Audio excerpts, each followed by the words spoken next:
রাসূলুল্লাহ সাল্লাল্লাহু আলাইহি সাল্লাম বলেন, যে ব্যক্তি এশা ও ফজরের সালাত জামাতের সাথে আদায় করলো, সে যেন সারা রাত ইবাদতে কাটালো। সহিহ মুসলিম।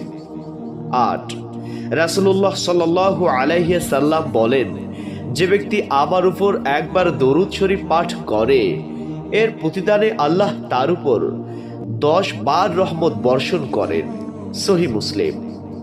9, রাসূলুল্লাহ সাল্লাল্লাহু আলাইহি সাল্লাম বলেন, যে ব্যক্তি আল্লাহর কিতাবের একটি অক্ষর পাঠ করে, তার প্রতিদান একটি সওয়াব পায়, আর প্রতিটি সওয়াবে 10 গুণ বাড়িয়ে দেওয়া হয়।